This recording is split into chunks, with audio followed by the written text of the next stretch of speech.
History کو دیکھ لیں، تمام ممالک میں یہ چیز چلتی ہے کہ وہ اپنے ملک کے اندر بھی انسانی حقوق کی پامالی کرتے ہیں، اور جہاں ان کی تنقیدی آوازیں ملک سے باہر اٹھتی ہیں ان کو بھی دبانے کی کوشش کی جاتی ہے اور ہر طرح کے حربے استعمال کیے جاتے ہیں۔ اس لیے میں یہ سمجھتا ہوں کہ ان رپورٹوں کی کریڈیبلٹی میں مزید اضافہ ہوگا جب ان بڑے ممالک کا نام بھی لیا جائے گا جو اس کام میں ملوث ہیں، نہ کہ صرف ان لوگوں کو ٹارگٹ کیا جائے جن کے بارے میں پرسیپشن یہ پائی جاتی ہے کہ وہ ویسٹ کے یا امریکہ کے مفادات کے جو ہے وہ مخالف ہیں۔ آپ نے دیکھا کہ سویڈن میں ایک ڈسیڈنٹ جو تھے وہ غائب ہوئے اور کچھ عرصہ بعد اس کی لاش ملی۔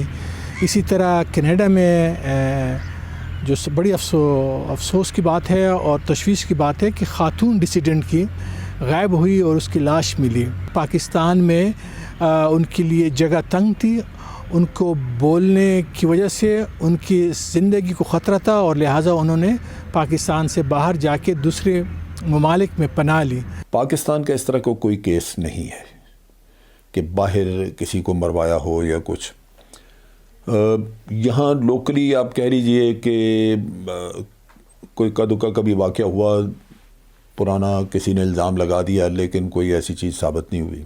میڈیا میں کہا گیا کہ جناب آپ یہ بات کریں گے یا نہیں کریں گے، یا کوئی اگر کسی کو کبھی الزام آ جاتا ہے کہ انٹیلیجنس ایجنسی نے اٹھا لیا ہے اس کو، لیکن یہ ساری چیزیں جو ہیں یہ ان پروون ہیں۔